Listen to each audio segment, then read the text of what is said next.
Hello, welcome to this new video. Today we have a book,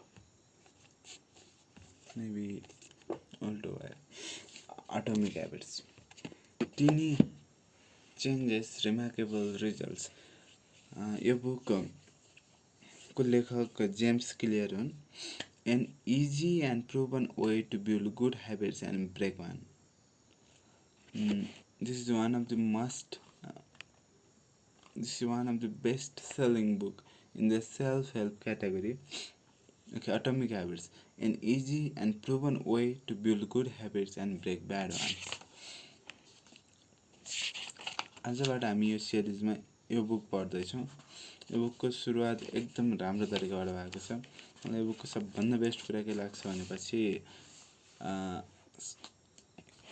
बुकको first पेजमा बुकको टपिकको literally meaning dictionary meaning चाहिँ हामीलाई explain गरेको छ. जस्तै हामीलाई पहिला दिएको छ atomic. What is meant by atomic? An extremely small amount of thing, the single irreducible unit of a larger system, the source of immense energy or power. Atomic भनेको कुनै एउटा एकदम सानो कुनै एउटा वस्तु अथवा कुनै एउटा कुरा जे भनौँ त्यसको सबसे सानो पार्ट हाक्यो भन्दाखेरि एटम हो. र ह्याबिट भनेको routine or practice perform regularly and automatic response to a specific situation. Habit भने कुनै पनि सिचुएसनमा हामीले नर्मल्ली के रेस्पोन्स गर्छौँ त्यो भन्ने हाम्रो ह्याबिट हो. अनि यो भनेको जुन कुरा हामी डेली चाहिँ without being conscious or maybe conscious repeat गर्छौँ त्यो चाहिँ हाम्रो ह्याबिट हो. र यसरी यो बुकको नाम एटमिक ह्याबिट. सानो ह्याबिट एकदम सूक्ष्म भन्छ होला, ह्याबिट भन्न पनि सकिन्छ. त्यसपछि let's dive into the contents. Introduction, my story. यसमा चाहिँ राइटर सबभन्दा पहिला आफ्नो स्टोरी, आफ्नो लाइफको स्टोरी सुनाएर सुरु गरेका छन्. त्यो पछाडि कन्टेन्ट सुरु हुन्छ. एउटा छ फन्डामेन्टल, र अर्को फर्स्ट ल, सेकेन्ड ल, थर्ड ल, फोर्थ ल, त्यो पछाडि एडभान्स ट्याक्टिक्स. यसरी चाहिँ हाम्रो बुक कन्टेन्ट क्रिएट भएको छ. यसमा द फन्डामेन्टल्सको हामी कन्टेन्ट अलिकति डिस्कस गर्छौँ आज. Why tiny changes make a big difference. किन सानसानो बदलावले एकदम ठुलो परिवर्तन ल्याउँछ, एकदम ठुलो चेन्जहरू ल्याउँछ भन्ने कुरा छ. The surprising power of atomic habit. सानसाना हाम्रो ह्याबिटहरूको, सानसाना बानीहरूको चमत्कारी शक्ति.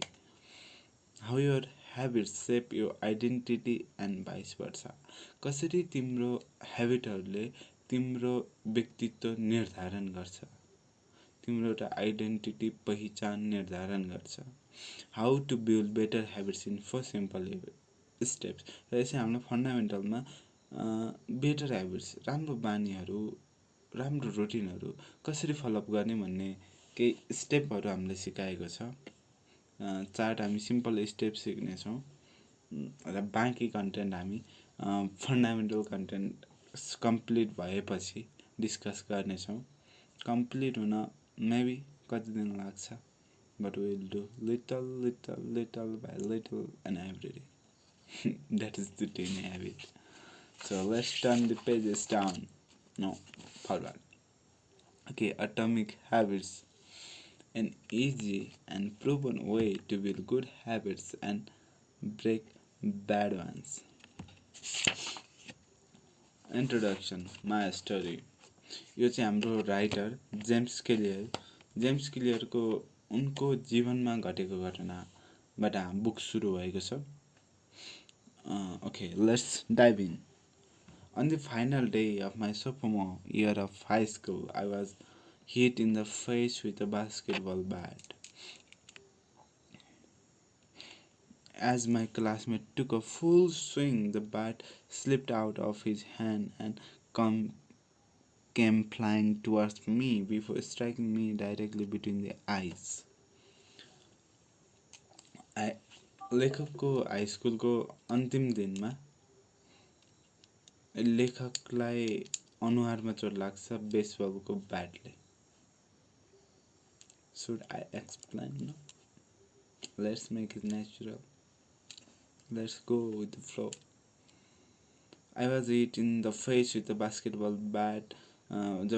As my classmate took a full swing, the bat slipped out of his hand. उसको हातबाट चिप्लियो र मतिर उड्दै आयो अनि मेरो आँखा डाइरेक्टली बिट्विन माई आइज दुईटा आँखाको बिचमा ब्याटले चोट लाग्यो. Let's not explain. I have no memory of the moment of impact. The bat smashed into my face with such a force that it crushed my nose into a distorted U shape. The collision sent the soft tissue of my brain slamming into the inside of my skull. Immediately, a brain wave of swelling surged throughout my head. In a fraction of a second, I had broken nose, multiple skull fractures, and two shattered eye sockets. When I opened my eyes, I saw people staring at me and running over to help me. I looked down and noticed a spot of red on my clothes. One of my classmates took the shirt off his back and handed it to me. I used it to plug the stream of blood rushing from my broken nose. Shocked and confused, I was unaware of how seriously I had been injured. यसरी basically के हुन्छ भनेपछि राइटरलाई जब ऊ चाहिँ आफ्नो high स्कुलको अन्तिम दिनमा हुन्छ बेसबल खेल्दै गर्दा बेसबलको ब्याट उसको साथीको हातबाट छुट्छ र उसको अनुहारमा दुईटा आँखाको बिचमा नाकमा ब्याटले एकदम चोट लाग्छ. त्यो हुँदा उसको आँखाहरूमा समस्या आउँछ, नाक यु सेपमा ब्रोकन हुन्छ.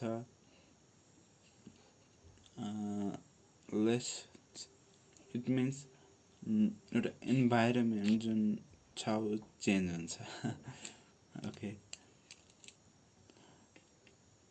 जब उसको लेखकको आँखा खोल्दा उसको शरीरमा रगतको धब्बाहरू हुन्छ, उसको वरिपरि मान्छेहरू कुदिरहेका हुन्छन्.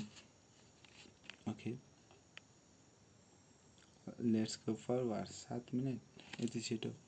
We have not completed a single page yet, but no worries. Okay, my teacher looped his arm around my shoulder and we began long walk to the north office. हामी नर्थकोमा जाँदैछौँ. Across the field हुँदै पहाडहरूबाट down the hill and back into the school. Random hands touched my sides, holding me upright. We took our time and walked slowly. Nobody realized that every minute mattered. हो, यति बेला चाहिँ हरेक मिनटको आफ्नै महत्त्व थियो, तर कसैले पनि यो कुरा बुझेनन्. हो, जब हामी नर्सको अफिसमा पुग्यौँ, नर्सले केही प्रश्नहरू सोधिन्. What year is it? यो कुन वर्ष हो? 1998. लेखकले जवाब दिन्छन्. It was actually 2002. यो घटना 2002मा घटेको हुन्छ, तर लेखकले 1998 भनेर जवाब दिन्छन्. Who is the President of the United States? Bill Clinton, I said. The correct answer was George W. Bush. What is your mom's name? I stand 10 seconds past 30. I said casually, ignoring the fact that it has taken me 10 seconds to remember my own mother's name. यसरी उनलाई यो कुन साल हो, अहिले अमेरिकाको प्रधानमन्त्री को, प्रेसिडेन्ट राष्ट्रपति को हुनुहुन्छ, तपाईको मम्मीको नाम के हो लगायतका सामान्य प्रश्नहरू सोधिन्छ. किनकि उहाँलाई दिमागमा चोट लागेको हुन्छ. उहाँ उनी जो भए पनि लेखक नहीं होगा क्यों नहीं होगा.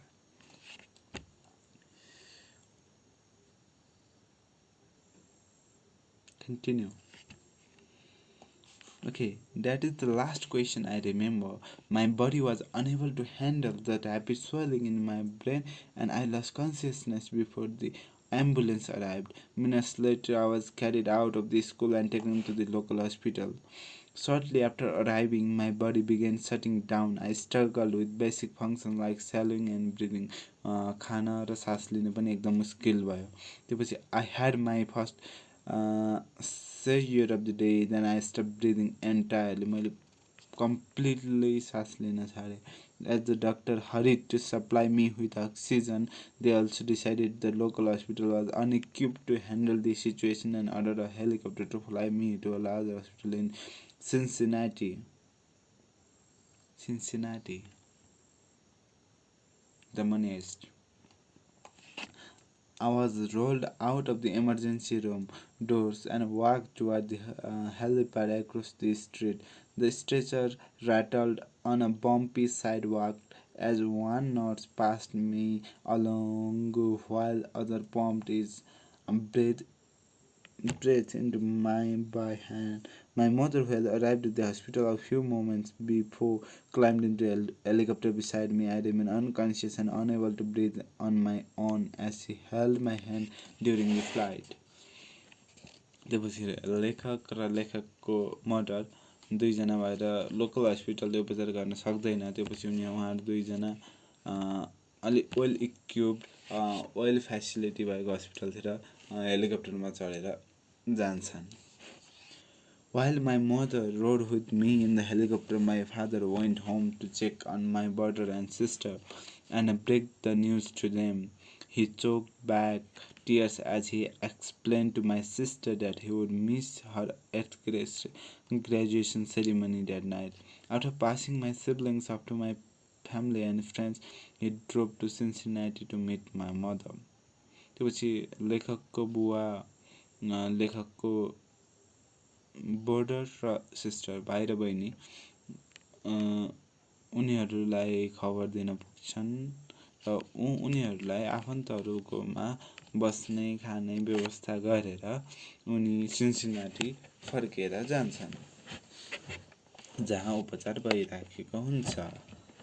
When my mom and I landed on the roof of the hospital, a team of nearly 20 doctors and nurses sprinted onto the helipad and wheeled me into the trauma unit. By this time, the swelling in my brain had become so severe that I was having repeated post-traumatic seizures.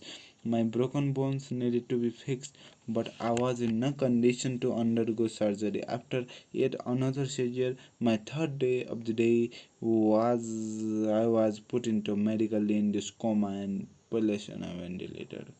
यति बेला लेखक कोमामा पुगिसकेका हुन्छन् र उनलाई भेन्टिलेटरमा राखेर उपचार गर्दै डाक्टरको टिमले उनलाई भेन्टिलेटरमा राखेर उपचार सुरु गरेको हुन्छ.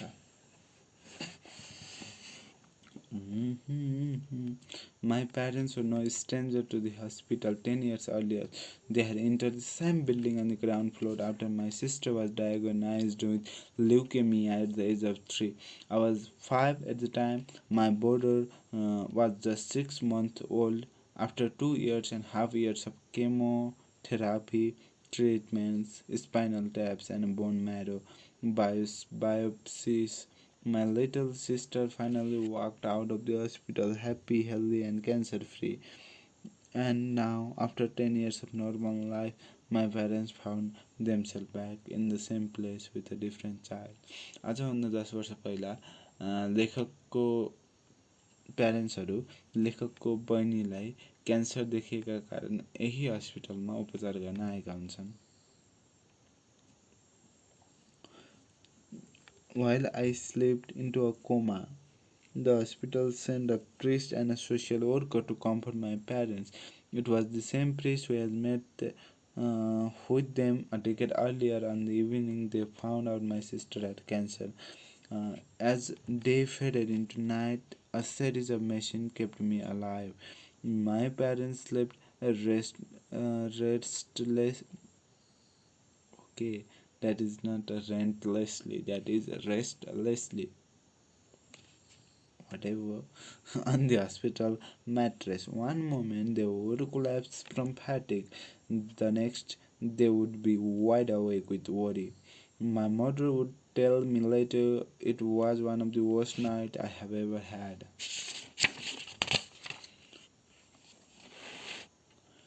यसरी के हुन्छ भनेपछि हाम्रो फर्स्ट पार्टमा लेखकलाई बेसबल ब्याटले चोट लाग्छ र लेखकको अनुहारमा जब त्यो साथीको हातबाट फुस्केको ब्याटको स्पिडले जब चोट लाग्छ, जब त्यो चोटले उनको नाकहरूमा इन्जुरी हुन्छ, दुईटा आँखाहरूमा इन्जुरी हुन्छ, फ्र्याक्चरहरू हुन्छ र जब उनको त्यो लोकल हस्पिटलमा उपचार सम्भव नभएपछि हेलिकप्टरको सहयोगले उनलाई अलिक वेल इक्विप्ड एउटा सहरमा लगिन्छ जहाँ उनको उपचार सुरु हुन्छ र उनको उपचार गर्दै गर्दा उनी चाहिँ कोमामा पुग्छन्। त्यो हस्पिटलमा त्योभन्दा 10 वर्ष पहिला उनको बुवा मम्मी उनको बहिनीलाई क्यान्सर देखिएका कारण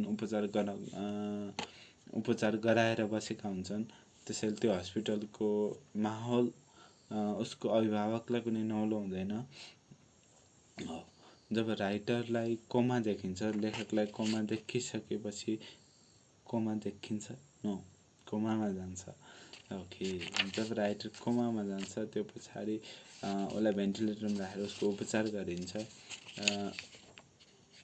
यसरी चाहिँ राइटरलाई विभिन्न फरक फरक मेसिनहरूले जीवित राखेका हुन्छन्।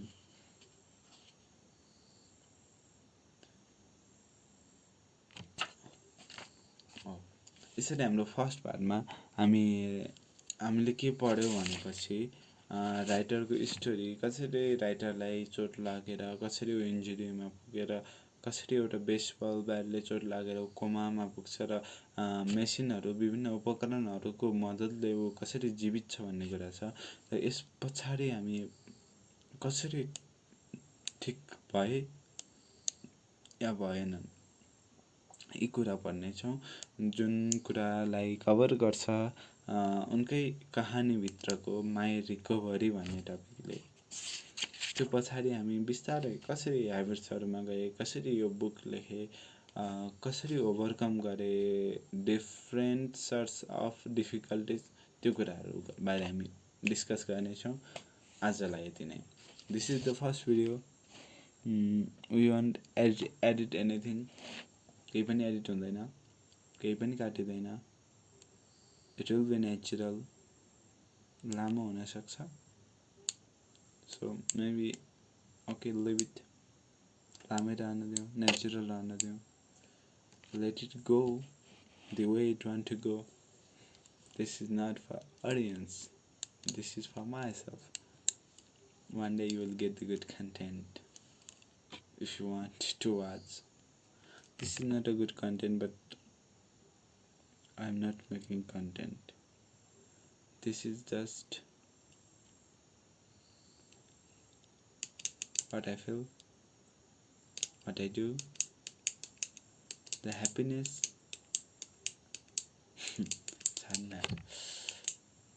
ठिक छ।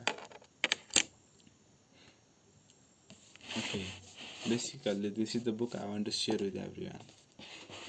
पढेर सके, and I feel this is one of the best book जुन हामी टिनेजर्सलाई चाहिन्छ।